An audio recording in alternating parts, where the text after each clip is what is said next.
नमस्कार, मेरा नाम है निवेदिता शांडिल्य और आप देख रहे हैं पॉलिटिक्स।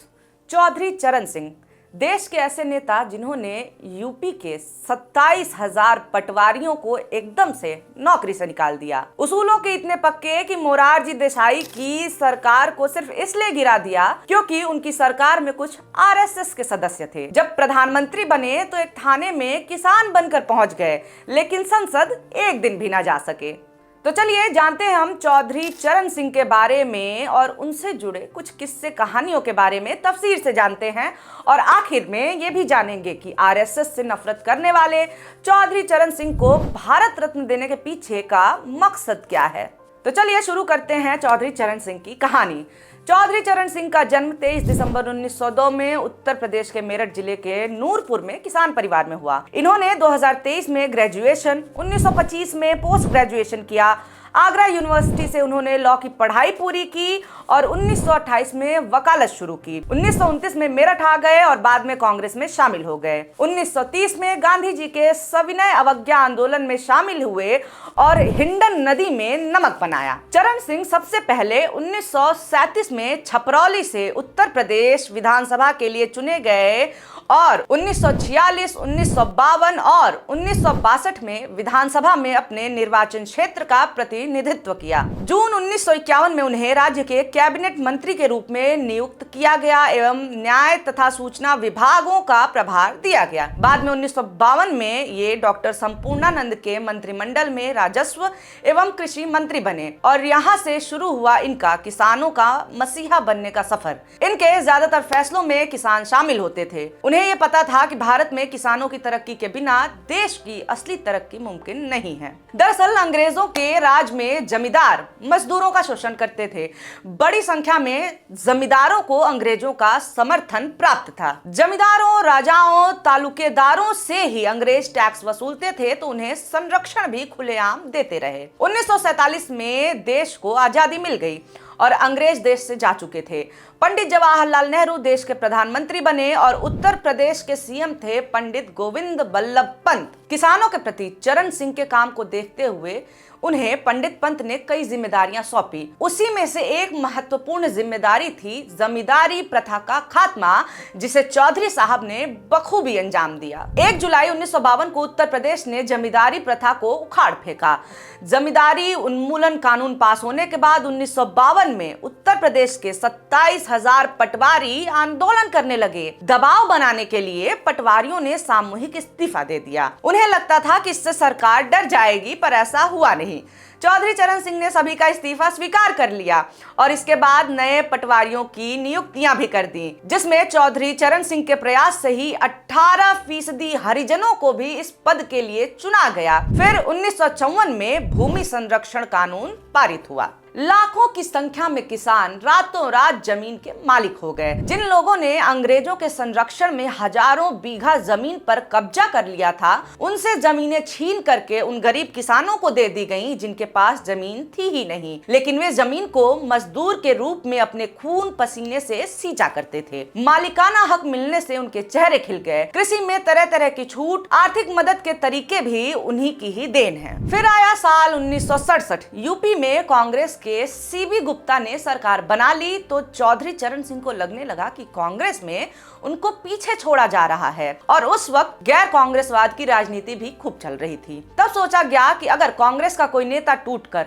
10-12 विधायकों के साथ आ जाए तो एक गैर कांग्रेसी सरकार बनाई जा सकती है। जब चरण सिंह से स्थानीय विपक्षी नेताओं ने बात की तो उन्होंने कहा कि मुझे तुम पर विश्वास नहीं है, तुम अपने केंद्रीय नेताओं से मेरी बात कराओ। तब जाकर उनकी बात राम मनोहर लोहिया और अटल बिहारी वाजपेयी से हुई। उन्होंने कहा, चौधरी साहब आप हिम्मत करिए और कांग्रेस छोड़िए, हम आपको मुख्यमंत्री बनाएंगे। लगातार 40 सालों तक कांग्रेस पार्टी का सदस्य रहने के बाद उन्होंने 1 अप्रैल 1967 में पार्टी से इस्तीफा दे दिया। जब उन्होंने कांग्रेस छोड़ी तो रोते हुए भाषण दिया कि सारी उम्र मैंने कांग्रेस संस्कृति में बिताई है, अब उसे छोड़ते हुए बहुत तकलीफ हो रही है। 2 दिन बाद चौधरी साहब ने 3 अप्रैल 1967 को उत्तर प्रदेश के मुख्यमंत्री के रूप में शपथ ली और 17 अप्रैल 1968 तक उत्तर प्रदेश के मुख्यमंत्री रहे। उनके नेतृत्व में उत्तर प्रदेश में पहली गैर कांग्रेसी सरकार बनी, जो अद्भुत सरकार थी, जिसमें जनसंघ थी, सोशलिस्ट भी थे, प्रजा सोशलिस्ट भी थी, कम्युनिस्ट भी थे और स्वतंत्र पार्टियां भी थी। कांग्रेस के विभाजन के बाद 17 फरवरी 1970 में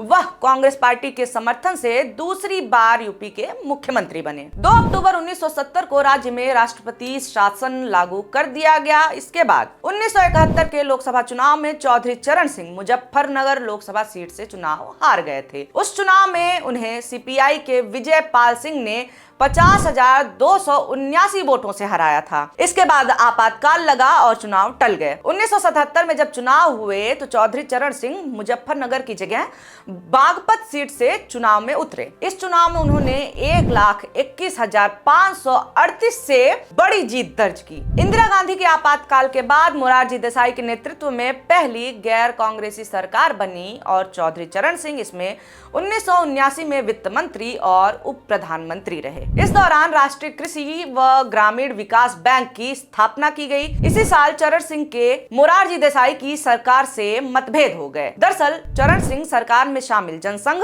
व आरएसएस के सदस्यों की दोहरी सदस्यता के खिलाफ थे। उन्होंने ऐसे लोगों को सरकार से बाहर करने की मांग रखी। राशिद किदवई ने अपनी किताब भारत के प्रधानमंत्री में बताया है कि जब चरण सिंह की मांग नहीं मानी गई तो उन्होंने जून 1979 में संजय गांधी से गुपचुप मुलाकात करके देसाई को प्रधानमंत्री पद से हटाने की योजना बना डाली। जल्द ही प्लान पर काम हुआ और मोरारजी देसाई की सरकार गिर गई। इसके बाद चरण सिंह कांग्रेस के समर्थन से 28 जुलाई 1979 से 14 जनवरी 1980 तक देश के प्रधानमंत्री रहे। हालांकि इस दौरान वे कभी भी संसद नहीं गए। ये तो रहा इतिहास। चलिए अब बात कर लेते हैं कुछ मजेदार किस्सों की। पहला किस्सा, इनके प्रधानमंत्री कार्यकाल के दौरान ही दरअसल 1979 में यूपी के इटावा जिले के उसराहार थाने में शाम को परेशान सा दिखने वाला एक किसान घुसा। उसने संकोच में इधर उधर देखा और हेड कांस्टेबल के पास जाकर खड़ा हो गया। अपनी कुर्सी पर ऊँघते हुए हेड कांस्टेबल ने सिर उठाकर देखा। सामने एक किसान खड़ा था, मैला कुर्ता और पछाड़ स्टाइल में बंधी हुई धोती, नंगे पैर। मन ही मन खींचते हुए कांस्टेबल बोला कि हाँ, क्या काम है। सामने खड़ा फरियादी किसान बोला तो उसकी भाषा हेड कांस्टेबल को समझ नहीं आई। उसने दोबारा पूछा, अरे हुआ क्या है। इस बार उस किसान ने बताया कि वो मेरठ से अपने रिश्तेदार के घर आया था, यहाँ से बैल खरीदने के लिए,